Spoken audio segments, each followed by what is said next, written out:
नमस्कार आप सभी को। दैनिक करंट अफेयर्स के सेशन में स्वागत है आप सभी का। और 10 प्रश्नों की ये सीरीज है। 10 प्रश्नों की सीरीज को हम आगे बढ़ाते हैं। अब पिछले सेशन में यदि हम बात करें तो आप में से काफ़ी कुछ छात्रों ने जो आपसे होमवर्क पूछा गया था या जो आपको अभ्यास के लिए प्रश्न दिया गया था उसका जवाब बखूबी आपने दिया है।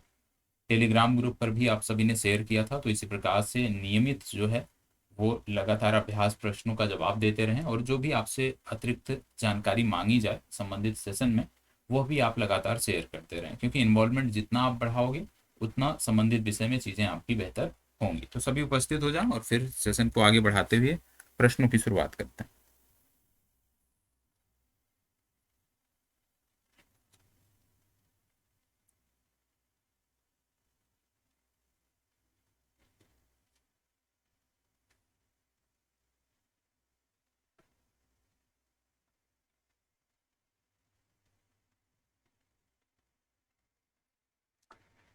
यहाँ पर पहला प्रश्न आपके सामने है। प्रश्न में पूछा जा रहा है, हाल ही में वर्ष 2022 के लिए बोला जा रहा है, वर्ष 2022 के लिए एकलव्य पुरस्कार से किसे सम्मानित किया गया। एकलव्य पुरस्कार की यहाँ पे बात हो रही है और बोला गया है कि किसे सम्मानित किया गया। चार नाम यहाँ पे दिए हुए हैं और चार नामों की यदि हम बात करें तो सबसे पहली बात कि यही जरूरी है कि ये जो नाम दिए गए हैं ये किस क्षेत्र से संबंधित है। यदि खेल क्षेत्र से संबंधित है तो खेल क्षेत्र में किस खेल से इनका संबंध है ये जानना बहुत जरूरी है। इन चार नामों में यदि हम बात करें, लक्ष्य सेन का नाम आपने सुना होगा, पंकज आडवाणी का नाम सुना होगा, अमित पंघाल और अवनी लेखरा का नाम यहाँ पे आपको देखने को मिल रहा है। अब एकलव्य पुरस्कार की बात हो रही है कि किसे सम्मानित किया गया, तो इन चारों नामों में से आपको बताना है कि इनमें से एकलव्य पुरस्कार से किसे सम्मानित किया गया। चलिए बताइएगा। इसमें एक चीज याद रखिएगा, इसमें एक खिलाड़ी हैं जो स्नूकर खेलते हैं, स्नूकर से जिसका संबंध है।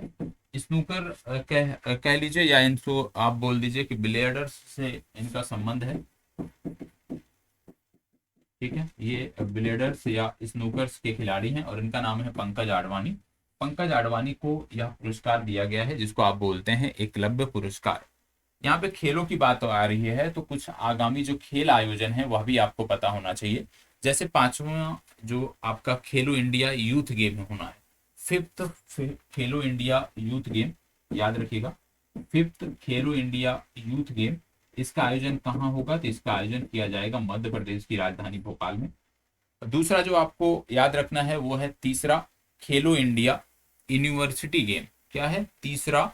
खेलो इंडिया यूनिवर्सिटी गेम, थर्ड खेलो इंडिया यूनिवर्सिटी गेम। और इसका आयोजन कहाँ पे किया जाएगा, तो इसका आयोजन किया जाएगा उत्तर प्रदेश में।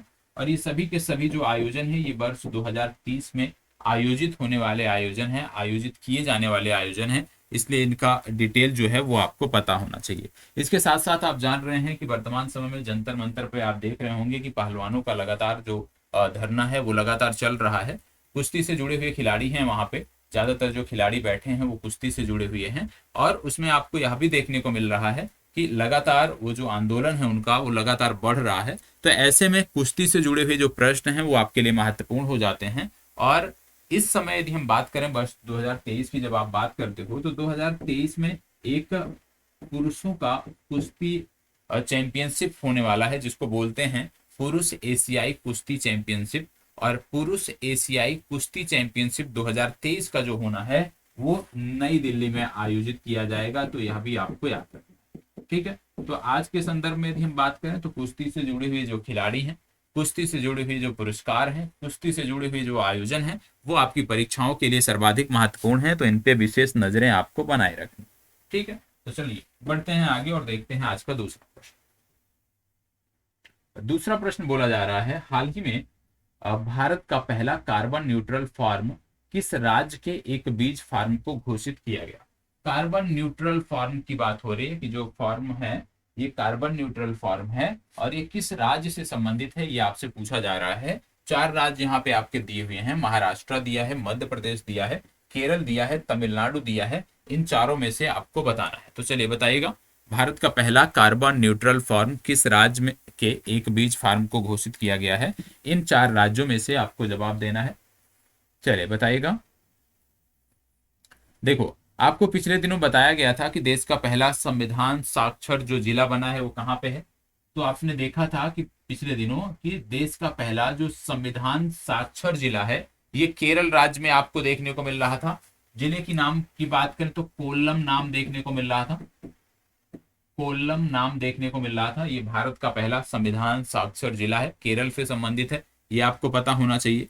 दूसरी तरफ आपने देखा था कि बैंकिंग सेवा में पूरी तरह से डिजिटल होने वाला भारत का जो पहला राज्य बना था वह भी केरल बना था। ठीक है, बैंकिंग सेवा में पूरी तरह से डिजिटल होने वाला भारत का पहला राज्य केरल बना था। और इसके बाद आपने एक फैक्ट और देखा था केरल से संबंधित कि पहला पूर्ण पुस्तकालय निर्वाचन क्षेत्र, पहला पूर्ण पुस्तकालय निर्वाचन क्षेत्र, और यह भी केरल से संबंधित था और इस निर्वाचन क्षेत्र का नाम है धर्मदम। यह भी आपको याद रखना है। धर्मदम क्या है? धर्मदम भारत का पहला पूर्ण पुस्तकालय निर्वाचन क्षेत्र है धर्मदम, और ये केरल राज्य से संबंधित है, ये आपको पता होना चाहिए। इसके साथ साथ विश्व के पहले ताड़ के पत्तों का जो पांडुलिपि संग्रहालय बनाया गया है यह भी केरल में बनाया गया, इसको भी याद रखिएगा। भारत का पहला ताड़ के पत्तों का जो पांडुलिपि संग्रहालय बनाया गया है यह भी केरल से संबंधित है, इसको भी याद रखना है। देखो, केरल से संबंधित जो फैक्ट हैं वर्तमान समय में जो आगामी परीक्षाएं हैं उसके लिए बहुत महत्वपूर्ण है, क्योंकि अभी हाल ही में एक मूवी आई थी और द केरला स्टोरी, आपने देखा होगा, काफी विवादित है, कई सारे राज्यों ने इसको बैन किया है। ठीक है, लेकिन यदि हम बात करें तो अच्छी मूवी है, देखना चाहिए। ठीक है, तो बहुत सारे राज्यों ने इसको बैन किया है और बहुत सारे राज्यों में इसको बैन करने की मांग भी लगातार विभिन्न संगठनों द्वारा उठाई जा रही है। तो इसलिए केरल से संबंधित जो फैक्ट हैं वो आपकी परीक्षा के लिए और भी महत्वपूर्ण हो जाते हैं। तो इस तरह जो ज्वलंत मुद्दे हैं, कोई राज्य किसी कारणवश चर्चा में है या आप कह लीजिए कोई संगठन है जो चर्चा में है, तो आपकी परीक्षा के लिए महत्वपूर्ण होता है। सबसे ज्यादा फोकस आपको वहीं पर करना होता है, प्रथम प्राथमिकता में उन्हीं को आपको रखना होता है। और यहाँ पे यदि हम बात करें तो भारत का पहला कार्बन न्यूट्रल फार्मा किस राज्य के बीज फार्म को बनाया गया है, घोषित किया गया है, तो यह भी केरल से संबंधित है। और केरल से संबंधित जो हमने अन्य फैक्ट देखे, हमने देखा देश का पहला संविधान साक्षर जिला कोल्लम जिला केरल से संबंधित है। हमने देखा कि बैंकिंग सेवा में पूरी तरह से डिजिटल होने वाला भारत का पहला राज्य बना है केरल। हमने देखा कि पहला पूर्ण पुस्तकालय वाला जो निर्वाचन क्षेत्र है वो है धर्मदम, कहाँ से संबंधित है, केरल से संबंधित है। और हमने देखा विश्व के पहले ताड़ के पत्तों का जो पांडुलिपि संग्रहालय है यह भी केरल में खोला गया है। बढ़ते हैं आगे और देखते हैं प्रश्न संख्या 3। प्रश्न संख्या 3, प्राचीन भारतीय भाषाओं के संरक्षण के लिए एलोरा नामक मुहिम किस कंपनी द्वारा चलाया जा रहा है? क्या बोला जा रहा है? प्राचीन भारतीय भाषाओं के संरक्षण को लेकर के बात हो रही है और यहाँ पे एक मुहिम की बात हो रही है जिसका नाम है एलोरा। बोला जा रहा है कि इसको किस कंपनी द्वारा चलाया जा रहा है। तो सबसे पहली बात यहाँ पे आपको यह पता होना चाहिए कि एलोरा जो मुहिम है ये क्या है। एलोरा जो मुहिम है ये प्राचीन जो हमारी भारतीय भाषाएं हैं, जो हमारी दुर्लभ भारतीय भाषाएं हैं, जो विलुप्त की कगार पे पहुंची भारतीय भाषाएं हैं, उनको संरक्षित करने की एक मुहिम है जिसका नाम है एलोरा। ठीक है, और बोला जा रहा है कि इसको किस संस्था द्वारा चलाया जा रहा है, किस कंपनी द्वारा चलाया जा रहा है। 4 कंपनियों की यहाँ पे बात हो रही है, फेसबुक, ट्विटर, माइक्रोसॉफ्ट या गूगल। तो इसका सही उत्तर है माइक्रोसॉफ्ट। ठीक है, माइक्रोसॉफ्ट की ये मुहिम है एलोरा मुहिम। तो याद रखिएगा माइक्रोसॉफ्ट की एलोरा मुहिम भारतीय जो प्राचीन भाषाएं हैं उनके संरक्षण को लेकर के है, ये आपको पता होना चाहिए।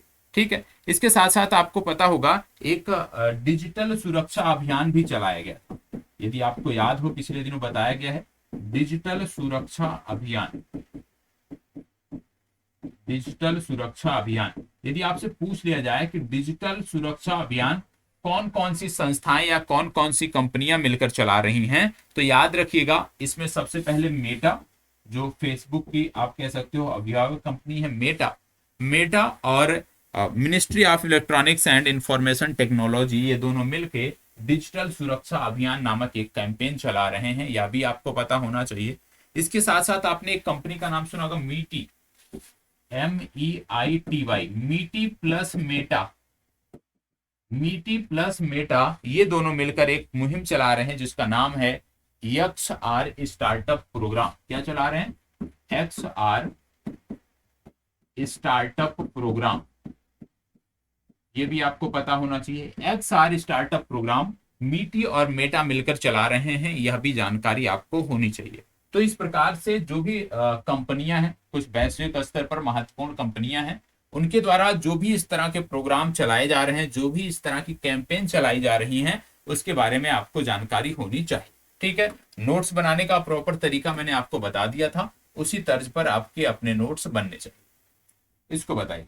यहाँ पे बात हो रही है फिडे की, और फिडे की यदि हम बात करें तो आप कह सकते हैं शतरंज की जो है ये गवर्निंग बॉडी है। फिडे विश्व शतरंज चैंपियनशिप 2023 का खिताब किसने जीता?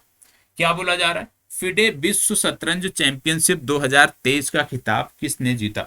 आपको बता दें कि इस चैंपियनशिप के पूर्व यदि हम बात करें तो आपको पता होगा कि शतरंज के जो बेताज बादशाह थे उनका नाम था मैग्नस कार्लसन। मैग्नस कार्लसन जो कि नॉर्वे के खिलाड़ी थे, ये अभी तक जो है शतरंज के आप कह सकते हो विश्व चैंपियन थे। लेकिन अब क्योंकि 2023 में इस चैंपियनशिप का आयोजन किया गया और अब जिन्होंने इस पदक को जीता है या खिताब अपने नाम किया है, उनका नाम है डिंग लीरेन। और डिंग लीरेन का संबंध है चाइना से, मतलब चीन के खिलाड़ी डिंग लीरेन जो हैं वर्तमान समय में विश्व शतरंज चैंपियन हैं। इनका नाम आपको अब याद रखना है। मैग्नस कार्लसन के स्थान पे अब आपको डिंग लीरेन का नाम याद रखना है। यहाँ पे हमने बात किया फिडे की।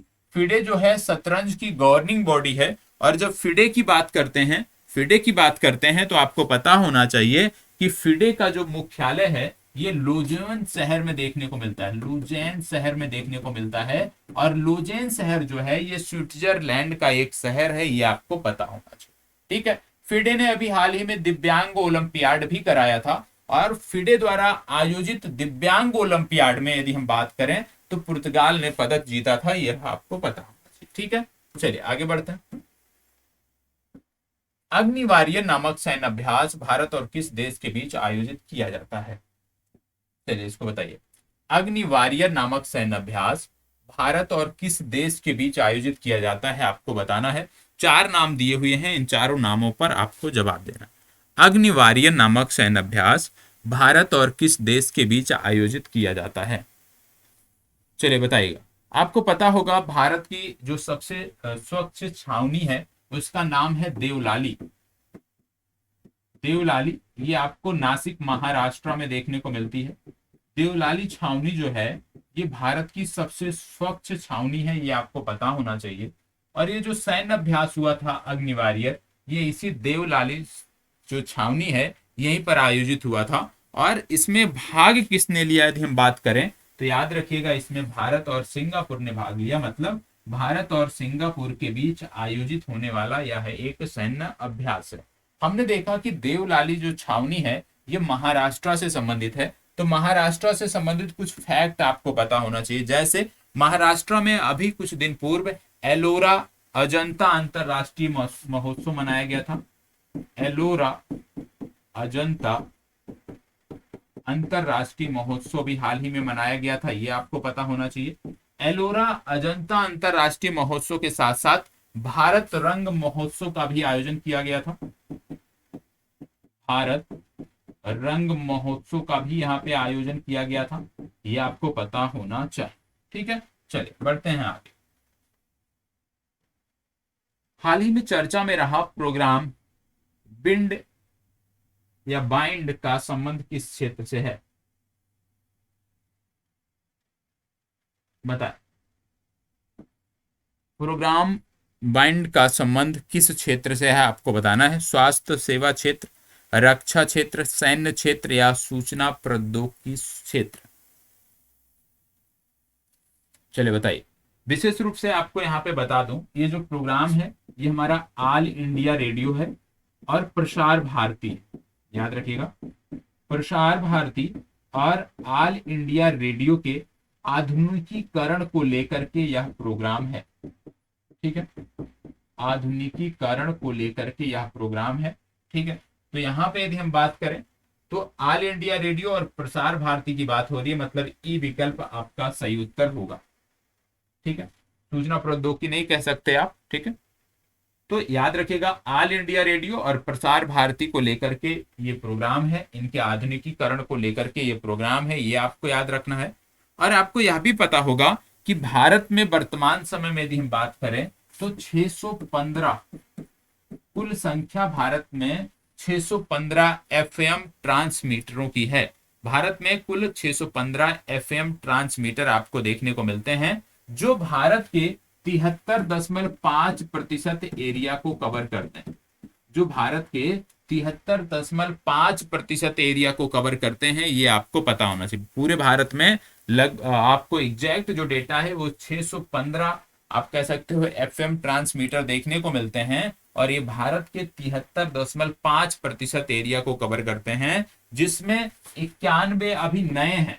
और इन 91 नए एफएम ट्रांसमीटरों को हाल ही में भारतीय प्रधानमंत्री ने देश को सौंपा था, यह भी आपको याद रखने की जरूरत है। और इसमें से जो ज्यादातर, जो अभी 91 एफएम ट्रांसमीटर सौंपे गए हैं, इनमें से ज्यादातर ट्रांसमीटर हमारे सुदूरवर्ती क्षेत्रों में, हमारे बॉर्डर के क्षेत्रों में स्थापित किए गए हैं, ये आपको पता होना चाहिए। जैसे मैंने बॉर्डर की बात की, तो आपको एक प्रोग्राम याद आना चाहिए जिसका नाम है vibrant village program. Vibrant village program, vibrant village program. और वाइब्रेंट विलेज प्रोग्राम की जब बात करते हैं तो याद रखना है कि वाइब्रेंट विलेज प्रोग्राम क्या था। वाइब्रेंट विलेज प्रोग्राम था कि जो हमारे सीमावर्ती राज्य हैं, जो हमारे सीमावर्ती राज्य हैं, उनमें जो गांव हैं उनका आधुनिकीकरण करना, और इसमें कुल 2967 गांवों को चिन्हित किया गया था। 2967 गांवों का आधुनिकीकरण करना था। आपके लिए होमवर्क है, क्योंकि इसके बारे में पूर्व में मैंने बताया है, तो आपको बताना है कि वाइब्रेंट विलेज प्रोग्राम के अंतर्गत भारत के कितने राज्य और कितने केंद्र शासित प्रदेश आ रहे हैं, साथ ही साथ पहले चरण में कितने गांवों को डेवलप किया जाएगा। ये आपका होमवर्क है, कमेंट बॉक्स में और टेलीग्राम ग्रुप पे बताना है, क्योंकि पूर्व में इसके बारे में मैंने आपको विस्तृत जानकारी दी है। ठीक है, तो ये आज आपका होमवर्क। बढ़ते हैं आगे, इसको बताइए, आगामी वर्ल्ड एथलेटिक्स चैंपियनशिप का आयोजन किस देश में किया जाएगा। आगामी वर्ल्ड एथलेटिक्स चैंपियनशिप का आयोजन कहां किया जाएगा। चलिए, खेलों की बात हो रही है तो यहाँ पे मैं कुछ खेल प्रतियोगिताओं का विजेताओं के नाम बताऊंगा। विशेष रूप से लॉन टेनिस की हम बात करने वाले हैं, तो इसको भी आप नोट कर लीजिएगा, पहले इसका जवाब आप दीजिए। Australian open 2023, US open 2022, Australian open हो गया, यूएस ओपन हो गया, इसके बाद विंबलडन ओपन होता है।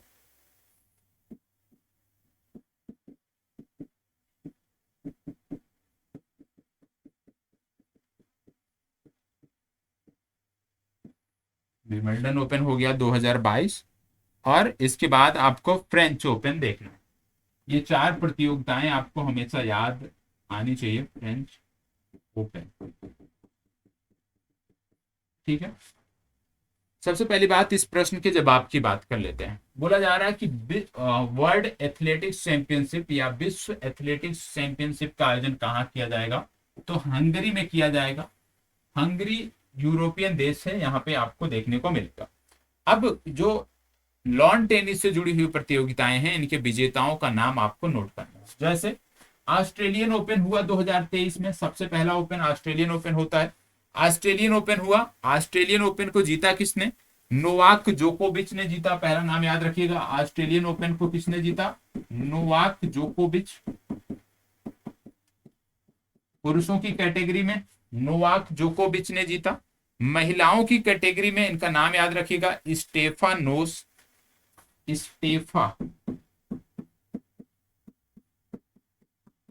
एक दो बार नाम पढ़ोगे तो याद आ जाएगा, स्टेफानोस सितसिपास,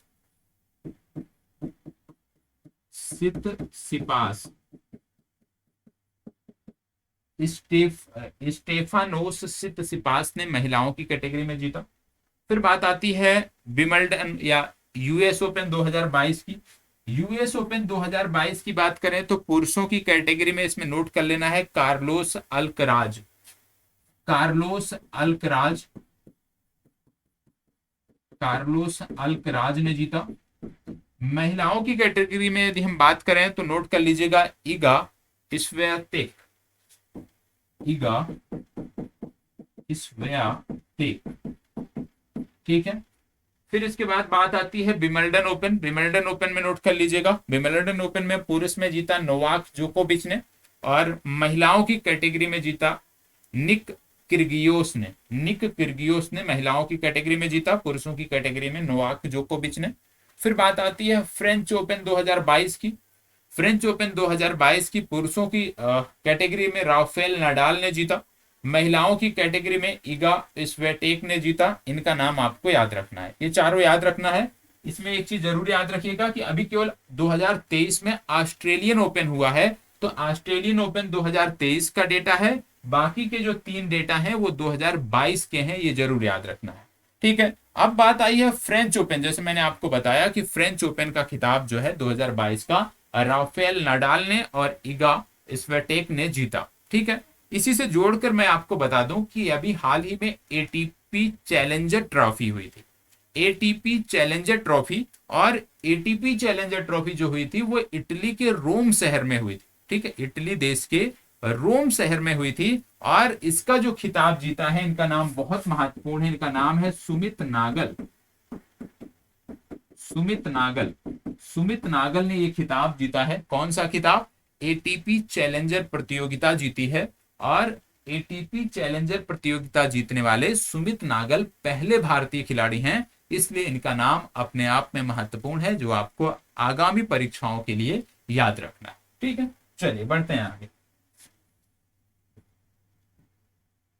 इसको बताओ हाल ही में पहली बार किस भारतीय खिलाड़ी ने एटीपी चैलेंजर प्रतियोगिता जीत ली है। अभी इसके बारे में हमने बात किया, मतलब वही बात हो रही है सुमित नागल की, ठीक है। इसको बताइए, आरबीआई द्वारा जारी हालिया आंकड़ों के अनुसार कौन सा राज्य बाजार से ऋण लेने में शीर्ष पर है। बाजार से ऋण लेने में कौन सा राज्य शीर्ष पर है, आपको बताना।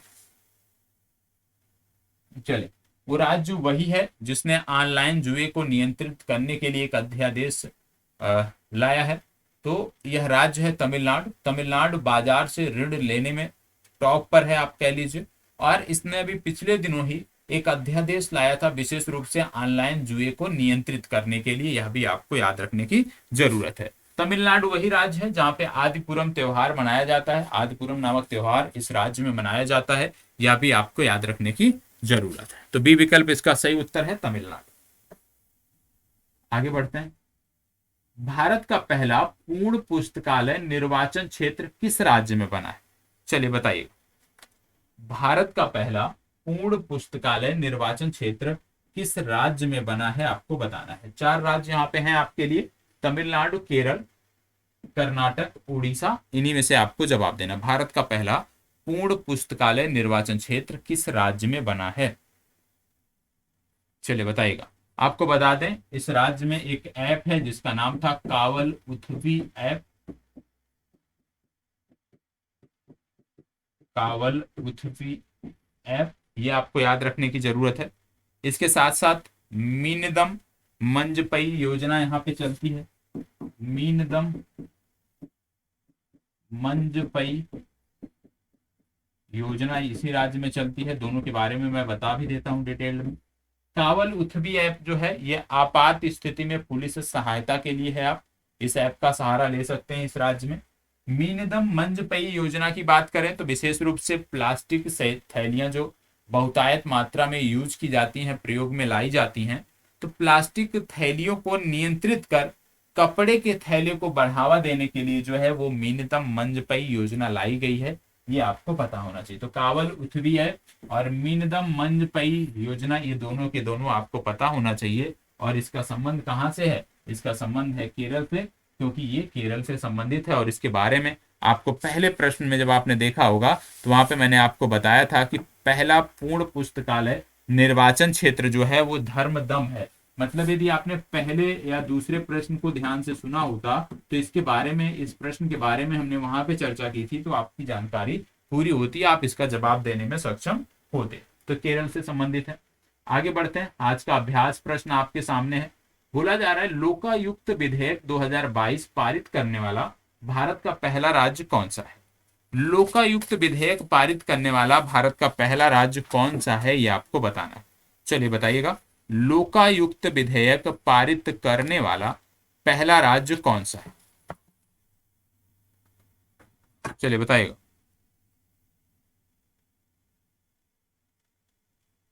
लोकायुक्त विधेयक 2022 पारित करने वाला भारत का पहला राज्य कौन सा है? यह अभ्यास प्रश्न है। इसका जवाब कमेंट बॉक्स में आपको देना है, और जो भी आपको होमवर्क दिए गए इस सेशन के दौरान वह भी आपको अनिवार्य रूप से कंप्लीट करना है। ठीक है, तो आज का जो सेशन है वो यहीं पे समाप्त होता है। इस सेशन से लगातार बने रहें, और जैसे मैंने आपको बोला कि 1 मई इधर मई से लेकर घटनाक्रम कवर हो रहा है, और इसके साथ साथ जनवरी से लेकर के भी घटनाक्रम को हम यहाँ पे कवर करने का प्रयास कर रहे हैं। तो ओवरऑल यदि हम देखें इस सेशन से, यदि अपनी परीक्षा तक आप लगातार बने रहते हैं तो आपका बहुत संदर्भों में आप कह सकते हो करंट अफेयर्स कंप्लीट हो जाएगा। कोई भी परीक्षा यदि आप देने जाएंगे बिहार राज्य की या बिहार से बाहर, तो आपको करंट के लिए कहीं भटकने की जरूरत नहीं पड़ेगी। ठीक है, चलिए धन्यवाद बहुत बहुत।